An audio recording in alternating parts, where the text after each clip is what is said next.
мэдээллийн хөтөлбөрийн пүрэв гарагийн дугаар эхлэж байна. Мэдээллийн товчхонд анхаарлаа хандуулна. Эрүүл хүүхэд эрүүл шүд хөтөлбөр хэрэгжиж эхэлснээс хойш 2500 гаруй хүүхэд хамрагджээ. Сангийн сайд Хүрлбаатар өндөр ангаас өмнө ажиллаа. Хуулийн туслалцааны төлөөр 340 гаруй иргэн үйлчлэгээ авчээ. Эдгээр болон бусад мэдээллийн дэлгэрэнгээд анхаарлаа хандуулна. Мэдээ эхлэж байна. Монгол Улсын засгийн газрын 255 дугаар тогтоолоор эрүүл хүүхэд эрүүл шүд үндэсний хөтөлбөр өнгөрсөн 4 дугаар сарын 22-наас эхлэн хэрэгжиж эхэлсэн. Тус хөтөлбөр 2019-с 2023 он хүртэл 5 жилийн хугацаатай хэрэгжих юм. Хөтөлбөр хэрэгжиж эхэлснээс хойш аймгийн хэмжээнд 2500 гаруй хүүхэд хөтөлбөрт хамрагджээ. Монгол Улсын засгийн газрын 255 дугаар тогтоолоор эрүүл хүүхэд эрүүл шүд хөтөлбөр хэрэгжиж эхэлсэн. Энэхүү хөтөлбөр 2019-с 2023 он хүртэл 5 жилийн хугацаанд хэрэгжих юм. Хөтөлбөрийн хүрээнд 2-оос 12 насны хүүхдүүдэд нэг удаа шүдээ эмчлүүлэх боломжтой аймгийн хэмжээнд 4% хэмжлийн шүдний эмнэлэг эрүүл мэндийн даатгалын ерөнхий газартаа гэрээ байгуулан ажиллаж байгаа бөгөөд өнөөдрийн байдлаар болор цахиур инх саруул шүдний эмнэлэг үйл ажиллагаагаа үргэлжлүүлэн явуулж байна. Ингэмэл булга элит шүдний эмнэлгүүд төр хугацаагаар үйл ажиллагаа зогсоогоод байна. Хөтөлбөр хэрэгжиж эхэлснээс хойш 2500 гаруй хүүхэд шүдээ эмчлүүлсэн бөгөөд эмчлүүлсэн хүүхдийн ихнээ шүдний цоролтой байсан байна.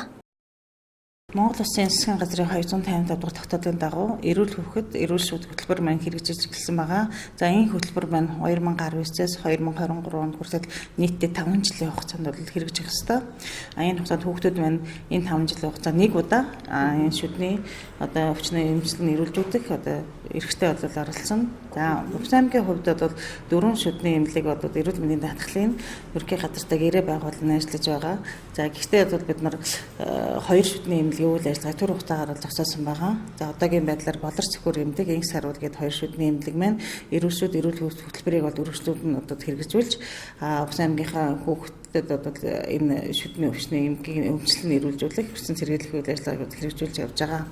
За одоо 2019 оны 8 сарын 1-ний байдлаар Увсан аймгийн хувьд 2500 орчим хүүхэд маань шүдээ эрүүлжүүлсэн шүдний үйлчлэгийг авч ажилласан байгаа. За ингэ авч байгаа эмчилгээнүүдийн хувьд ажил ихэнх хүүхдүүд шүдний цоролтой. Нэг хүүхэд бол доороо 2-оос дээш шүдний эмгэгтэй байгаа. Тэгээ шүдний өвчлөл маш өндөр байж байгаа. Энэ шүдний өвчлөлийг нь бодвол бүрэн эрүүлжүүлэх үүргийг манай эрүүл мэндийн байгууллага хийж ажиллаж байгаа. Аймгийн хэмжээнд хөтөлбөр хэрэгжиж эхлэж байхад 4% хэмжлийн шүдний эмнэлэгт улаан сумын 12 баг 19 сумыг хуваарлаж байсан бол үйлчлэгээ жигдэрч эхэлснээр хуваарлалтыг үгүй болгож эцэгчүүд хүссэн эмнэлгээ сонгоно хүүхдийнхээ шүдийг эмчлүүлэх боломжтой. Мөн эцэгчүүд тухайн эмнэлгээр үйлчлүүлэхдээ үйлчлэгээний чанар нэг удаагийн багж хэрэгсэл ашиглаж байгаа эсгэд хяналт тавьж байх нь чухал юм а. Манай одоогийн байдлаар Увсан аймгийн хүүхд энэ иргэд маань 4 шүдний эмнэлгээс аль нэг нь өөрсдөө сонгоно бол өөрсдөө бүрэн болцоод болсон байгаа. Тухайн шүдний тусламж үйлчлэгээ үзүүлж байгаа эмнэлгүүдийн маань чанар, хүртээмж эмчийнхэн боловсон хүчнийхэн хангалт зэрэг харуулж үзээд тухайн шүдний эмнэлгээ бодвол өөрсдөө сонгоод үйлчлэгээ авах бүрэн болцоод болно. За бас нэг ард иргэдэд анхааруулж хэлэхэд нэг анхаарах асуудал хэрэгжүүлэх явцад бол гарч байгаа ямар асуудал байна гэвэл тухайн шүдний эмнэлгийн үзүүлж байгаа тусламж үйлчлэгээтэй холбоотой эцэг эхчүүд маань заашгүй асран хамгаалагч тухайн хүүхдээ шүдний эмнэлэг дээр дагуулж очих ёстой. За тэр асран хамгаалагчаар очиж байгаа хүн маань тухайн шүдний эмнэлгийн тусламж үйлчлэгээний чанарт нь өөртөө бас хяналт тавих шаардлагатай. Тухайн үзүүлж байгаа шүдний эмнэлэг маань нэг удаагийн багц хэрэгслийг ашиглаж гинөө. Шүдний тэр багц таныг төхөөрөмж хэрэгсэл нь ариутгсан тийм багжийг тухайн хүүхдээ ашигласан уу гэдэг талаарх мэдээллийг өөртөө болон бүрэн авч явах ёстой. Тухайн эрүүл мэндийн байгууллагч гэсэн чинь энэ талаарх мэдээллийг эцэг эхчүүд нь бас өгөх ёстой. За шүдээ эмчлүүлснийхэн дараа тухайн хүүхдийг дахиж цаашдаа шүднийхээ өвчнөөс яаж урьдчилан сэргийлэх вэ? Шүдээ яаж угаах вэ? Гэсэн заавар зөвлөгөө зааврыг тухайн шүдний эмнэлгүүд маань заашгүй өгж ажиллах ёстой. Ийм чиглэлтэй ажиллаж байгаа. Бид нар ингүүмэл булга болон элит шүдний эмнэлгийг тухайн шүдний эмнэлгийн халдвар хариуцлагын байдал дээр бас дүгнэлт хийгээд энэ эмнэлгүүдийн үйл ажиллагаа төр хугацаагаар зогсоосон байгаа. Тухайн шүдний эмнэлгүүд маань гарсан зөрчлөөтэй арилгаад эргээд бид нараар дүгнүүлээд үйл ажиллагаа явуулах бүрэн болцоотой гэж үзэх юм бол эдгээр хоёр эмнэлгийг бусад өргөжлүүлэх юм чиглэлтэй ажиллана. Эрүүл хүүхэд эрүүл шүд хөтөлбөрийн хүрээнд амны хөндийн урдчлан сэргийлэх үзлэг, шүдний цоорлын бүх төрлийн үйлчилгээ, суугийн үйлчилгээ, шүд авах, эрдэсжүүлэх төрхөлгийн үйлчилгээ, цоорол зогсоох төрхөлгийн үйлчилгээ, шүдний цоорлоос хамгаалах зэрэг 7 төрлийн үйлчилгээг авах боломжтой юм. Хөтөлбөрийн үр дүнд 2023 он гэхэд шүдний цоорлыг 30% бууруулах төлөвлөгөө гарган ажиллаж байгаа юм. Хөтөлбөр хэрэгжих хугацаанд нэг хүүхэд нэг л удаа үнэгүй эмчлүүлэх боломжтой юм.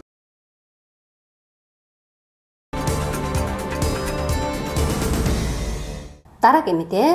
Сангийн сайд Хүрлбаатар өндөр хангаас суманд ажиллаа. Өндөр хангаас сумын төвийн иргэдтэй уулзаж үндсэн хуулийн өөрчлөлт, эдийн засгийн нөхцөл байдал, аймаг болон орон нутгийн бүтээн байгуулалтын талаар мэдээлэл өгч санал бодлоо хуваалцлаа.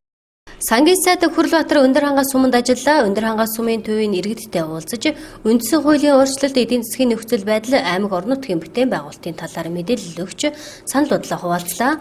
Уулзалтанд бүх насны төлөөлөл бусны иргэд оролцож үндсэн хуулийн өөрчлөлтийн талаар өөрсдийн саналыг хэлж сонирхсан асуултанд хариулт авсан юм. Ялангуяа залуучуудад тун идэвхтэй оролцсон нь онцлог байлаа. Шүүхийн бие даасан байдал, засаглалын хэлбэр зэрэг ойлгомжгүй байгаа сэдвүүдийг эцэслэн шийдвэрлэхийг хүссэн юм. Улсын хурлын гишүүдийн тоог нэмэх, сонгуулийн жилийг уртсахыг дэмжихгүй гэдэг үг хэлсэн иргэд онцолж байлаа. Мөн сангийн сайд Хүрлбаатар өндөр хангаас суманд ажиллах үеэрээ тус суманд хийгдэж буй бүтээн байгуулалтын ажлын явцдаа танилцлаа. Өндөр хангаас суманд улсын төсвийн 750 сая төгрөгийн хөрөнгө оруулалтаар 50 хүүхдийн цэцэрлэгийн өргөтгөл баригдаж эхлэж байна. Өндөр хангаас сумын хөрс цэвдэгтэй учраас эхлэж багнан суурьудаа сутгаж байна. Өргөтгөлийг Family Partners компани гүйцэтгэхээр шалгарсан бөгөөд 18-ыг харьцах нь 25-ын харьцаатай байрыг 10 дугаар сарын 30 гэхэд хүлээлгэж өгөхөөр ажиллаж байна.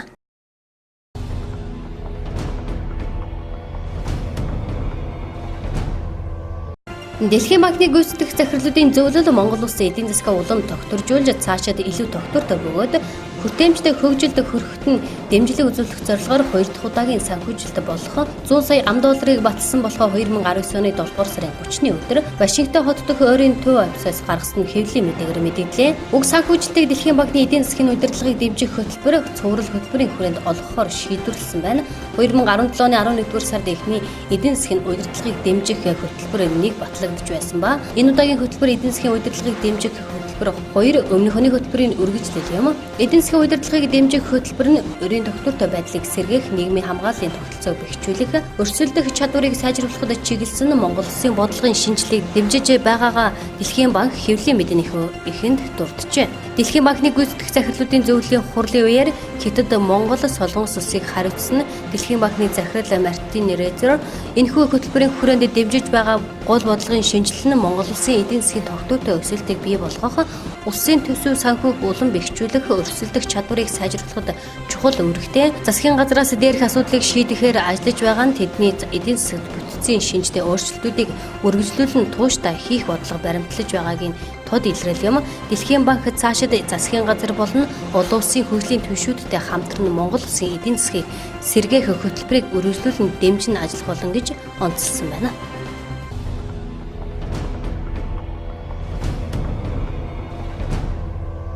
Дэлхийд жил бүр 8 дугаар сарын 1-ээс 7-ны өдрийг хүүхдийг эхийн сүүгээр хооллохыг дэмжих өдөр болгон тэмдэглэлээр ирсэн. Энэ жил тус 7 хоногийг эхэд ээлтэй ажлын байрыг дэмжицгээ өрөөнд ор тэмдэглэж байна. Монгол улсын 1992 оноос хүүхдийг эхийн сүүгээр хооллолтыг дэмжих бодлогыг хэрэгжүүлж эхэлсэн бөгөөд хүүхдийн эрхийн конвенц инсонтын тунхаглал нэгдсэн үндэсний байгууллагын удаа дараагийн чуулганы шийдвэр эхийн сүү оруулагч бүтээгдэхүүний олон улсын хуулийн заалтуудыг биелүүлэхэд чиглэсэн үйл ажиллагааг ойрын оронд нэвтрүүлсэн иржээ. Хүүхэд эрүүлэнхээ эсэм мэнд амьдрахын гол үндэс нь хүүхдийн хоол тэжээл юм. Нэраа хүүхдийг зөв хооллох нь тэдний хоол тэжээлийн байдал өсөлт хөгжил, улмаар амьдрах чадварыг сайжруулдаг. Энэ ч үүднээс нийлхээс бага насны хүүхдийн хоол тэжээлийн хамгийн чухал хэсэг нь хүүхдийг төрөнгөт 1 цагийн дотор ангир уургийг амлуулах, төрсний дараа эхний 6 сар эхийн сүүгээр дагнан хооллох гэдгийг олон улсын хэмжээнд хэрэгжүүлж байна.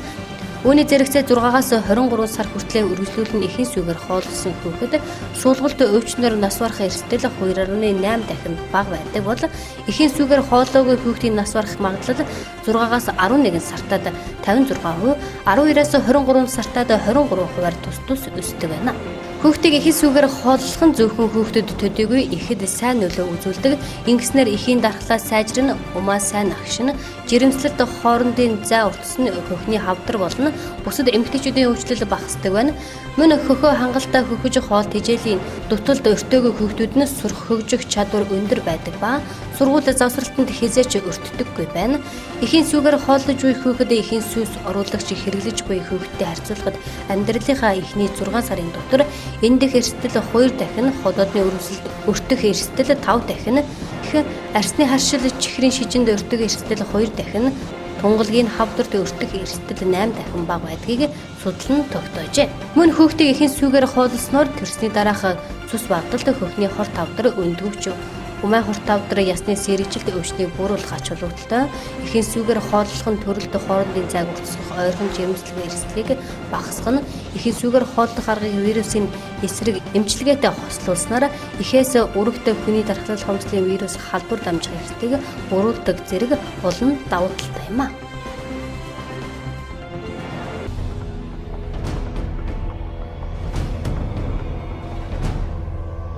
Сангийн сайд Хүрлбаатар Увс аймагт ажиллах үеэр Усын тэргүүний бүх мөрөн сумын 3 жигэртэй багийн иргэдтэй уулзалт хийлээ. Үндэсний хуулийн өөрчлөлтийг иргэдтэй танилцуулсны дараагаар эдийн засгийн нөхцөл байдлаа цаашид авах арга хэмжээний тухай тайлбарласан юм. Ер нь хөдөөний ард иргэд төвөөс аслагдсан гэлтгүй үндэсний хуулийн өөрчлөлтийн талаар олон талын мэдээлэлтэй байна.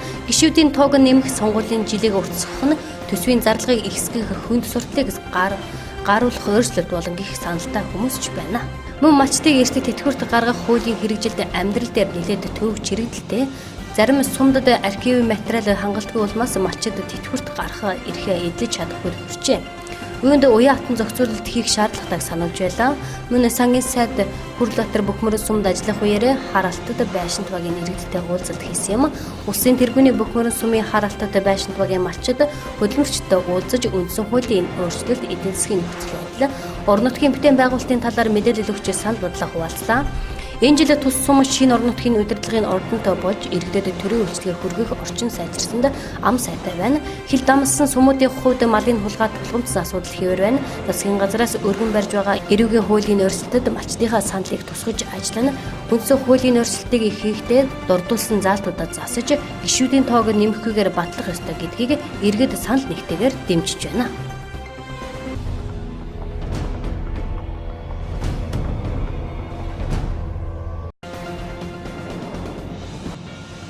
Монгол Улсын ерөнхийлөгч Баттулга Америк нэгдсэн улсын ерөнхийлөгч Дональд Трамп нар 7 дугаар сарын 31-ний өдөр цагаан ордонд албан ёсны хэлэлцээ хийлээ.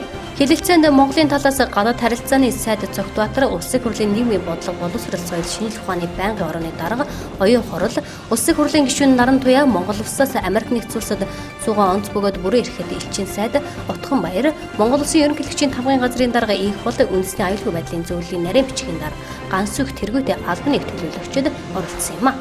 Америк нэгдсэн улсын талаас тус улсын дэд ерөнхийлөгч Майк Пенс, Америк нэгдсэн улсын ерөнхийлөгчийн үндэсний аюулгүй байдлын зөвлөх Болтон, үндэсний эдийн засгийн зөвлөлийн дарга Ларри Кудлоу, Америк нэгдсэн улсын батлан хамгааллын сайд Марк Эспер, Америк нэгдсэн улсын олон улсын хөгжлийн агентлагийн захирагч Марк Грин болон Конгрессийн зарим гишүүд оролцлоо.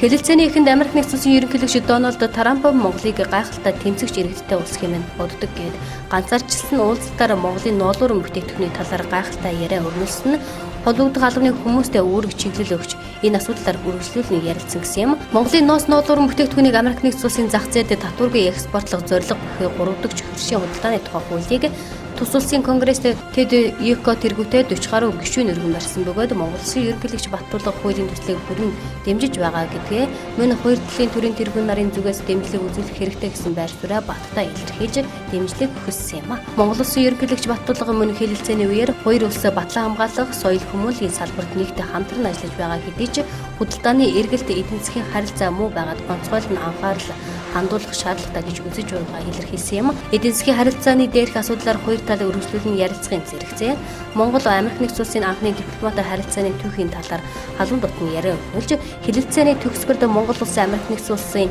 стратегийн түншлэлийн тухайд тунхаглал гаргахаар боллоо.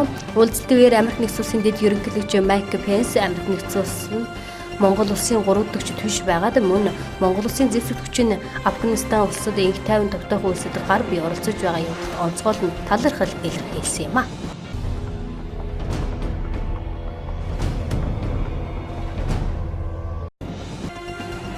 Эрүүл мэндийн салбарт хэмжлийн нэгдмэл байдлыг хангах хөтөлбөрийн хүрээнд эрүүл мэндийн спортын сайдын 2015 оны 249 дугаар тушаалаар батлагдсан эмнэлгийн тоног төхөөрөмжөд шалгалт тохируулга хийх журам, эрүүл мэндийн сайдын 2018 оны 1-р эмнэлгийн тоног төхөөрөмжийн ашиглалтыг хэвэн үйл ажиллагааг хангах тухай албан даалгаврын хэрэгжлийг ханган ажиллах зорилгоор эрүүл мэндийн байгууллагад ашиглагдаж байгаа 14 нэр төрлийн эмнэлгийн тоног төхөөрөмжөд олон улсын жишгт нийцсэн симулятор анализатороор шалгалтыг тохируулах хийх ажлын хэсэг 2019 оны 7 дугаар сарын 24-өөс 30-ны өдрүүдэд аймгийн нэгдсэн эмнэлэгт ажилласан байна.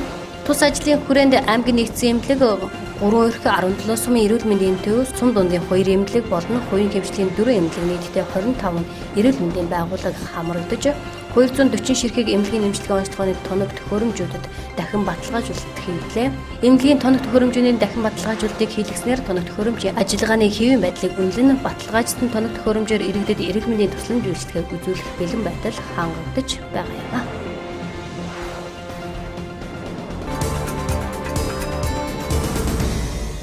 Дараагийн мэдээ. Нэг цохны үйлчлэгээ буюу төрийн үйлчлэгээний нэгдсэн төв нэгдээд сар гаруй хугацаа өнгөрч байна. Иргэдэд төрийн 140 гаруй үйлчлэгээ авах боломж нөхцөлийг нэг дороос олгосон тус үйлчлэгээний нэгдсэн төвөөр үйлчлүүлэх иргэдийн тоо өдрөөс өдөрт нэмэгдэж байна. Аймгийн хууль зүйн тусалцааны төв нэг цохны үйлчлэгээр дамжуулан иргэдэд гэр бүл, хөдөлмөр, газартай холбоотой маргаантай асуудалд хууль зүйн зөвлөгөө өгч үйлчилж байна. Төрийн үйлчлэгээний нэгдсэн төв нэгдээд багагүй хугацаа өнгөрсөн бөгөөд 140 гаруй төрийн үйлчлэгийг нэг дороос үзүүлдэг тус төвөөр үйлчлүүлэх иргэдийн тоо өдөртөө 200-аас 300 хүрч байна. Хууль эрх зүйн тусалцааны төв нэг цонхны үйлчлэгээр дамжуулан төлбөрийн чадваргүй амжиргааны баталгаажих түвшин 409-өөс доош орлоготой иргэн эрүүгийн хэрэгт холбогдсон тохиолдолд үн төлбөрийн өмгөөллийн үйлчлэгээ үзүүлэхээс гадна хуулийн тухай лавлгаа мэдээлэл өгөх, хууль зүйн ач холбогдол бүхий баримтчгийн их боловсруулах, аман болон биечилсэн зөвлөгөөг иргэдэд өгч байна. За манай хууль зүйн тусалцааны төвөр бол төлбөрийн чадваргүй амжиргааны баталгаажуулалт түвшин 409-өөс доош орлоготой ийм эрүүгийн хэрэгт холбогдсон тохиолдолд бол үн төлбөргүй өмгөөллийн үйлчилгээ авч байгаа. Тэгэхээр өмгөөллийн үйлчилгээ бол зөвхөн эрүүгийн хэргийн зэчигтэн ялагдагчид бол үн төлбөргүй өмгөөллийн үйлчилгээ авагдана. Зөвлөгөөний хувьд бол юунаас бол сайтаас бол мэдээлэл авах, мөн аман зөвлөгөө, бичлэн зөвлөгөөг бол иргэд бол ирж өгдөг. Энэ иргэд өгч байгаа мэдээллийн зөвлөгөөний бараг ихэнх хувь нь бол гэрүүлийн маргаан баг. Мөн хөдөлмөрийн маргаан, газрын маргаан, тэтгэврийн харилцаа, ажилласан жил тогтоолгох ийм маргаанууд байна. Тэгэхээр өнөөдрийн байдлаар бол манай төвд бол яг бичлэн зөвлөгөө авсан нь бол 340 хүн байгаа.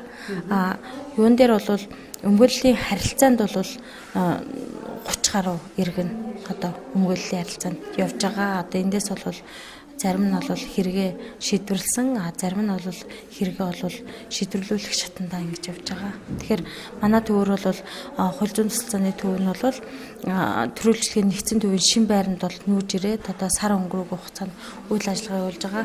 Энэ зүүн бол ер нь бол амралтын байдалтай шилжсэн. Хүмүүс бол дахиад хичээл сургууль эхэлж байгаатай холбогдуулаад ажил үйлдэлээ бас сайжруулад манай тусалцааны төвөр эргэж бичлэн хандна гэсэн уриалгыг өгч байна.